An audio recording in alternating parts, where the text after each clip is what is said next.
नमस्कार। आज हम राजस्थान के इतिहास का एक बहुत ही महत्वपूर्ण टॉपिक समझने वाले हैं।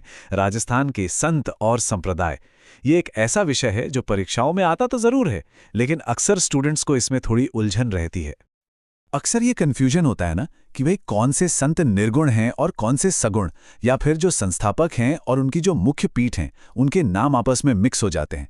और ये सवाल तो उठता ही है कि आखिर राजस्थान में ये भक्ति आंदोलन शुरू कैसे हुआ। अगर ये सब सवाल आपके भी मन में हैं तो बिल्कुल चिंता मत कीजिए, आज हम इन सारे उलझनों को एक एक करके सुलझाएंगे।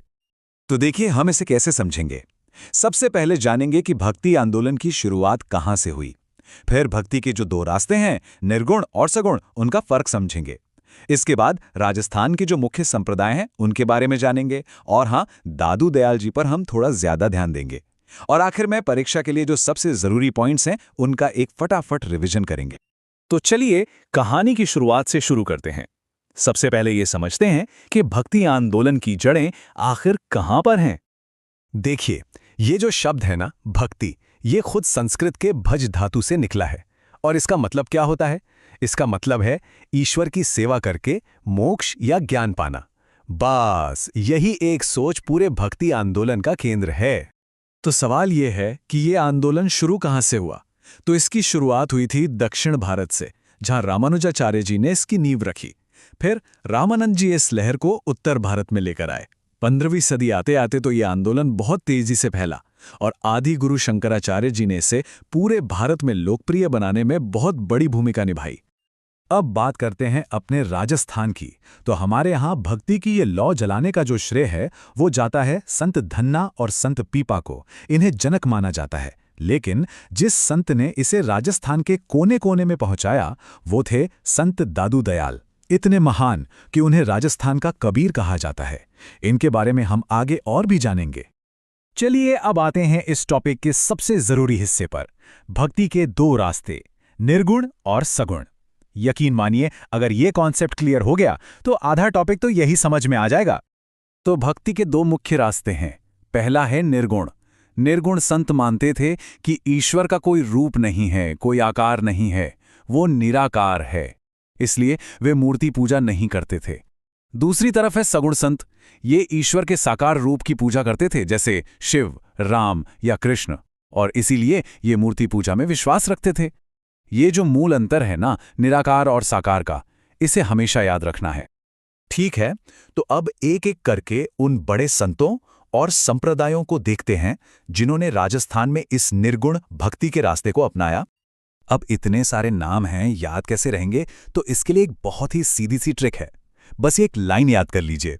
जसनाथ जी और बिश्नोई जी राम नाम की अलग जगाते हैं, दादूलाल निरंजनी नवल के साथ गूदड़ को प्रणाम करते हैं। इस एक लाइन में आपको सारे मुख्य निर्गुण संप्रदाय मिल जाएंगे। है ना आसान? अच्छा, अब ये जो टेबल है इसे बहुत ध्यान से देखिए। ये परीक्षा के लिए बहुत ही जरूरी है। यहां से सीधे सवाल आते हैं। संप्रदाय का नाम दे देंगे और संस्थापक या प्रधान पीठ पूछ लेंगे। इनमें से भी जसनाथी, बिश्नोई और दादूपंथ, ये तीन तो सबसे ज्यादा पूछे जाते हैं। जसनाथी संप्रदाय की पीठ कत्रियासर में, बिश्नोई की मुकाम में और दादूपंथ की नारायणा में।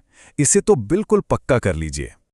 तो निर्गुण संप्रदाय तो हमने देख लिए। अब चलिए आगे बढ़ते हैं और सगुण संप्रदायों पर नजर डालते हैं, यानी वो जो देवी देवताओं के साकार रूप की पूजा करते थे, जैसे शिव, राम और कृष्ण।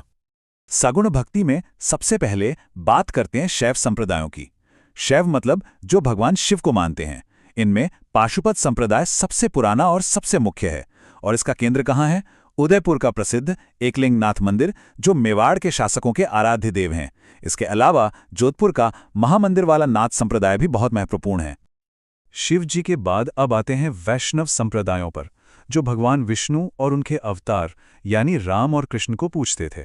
राम भक्ति में सबसे प्रमुख है रामानंदी संप्रदाय, जिसकी पीठ जयपुर में गलताजी में है। और कृष्ण भक्ति की बात करें तो यहाँ वल्लभ संप्रदाय, जिसका मुख्य केंद्र नाथद्वारा है, और निम्बार्क संप्रदाय, जिसका केंद्र सलेमाबाद है।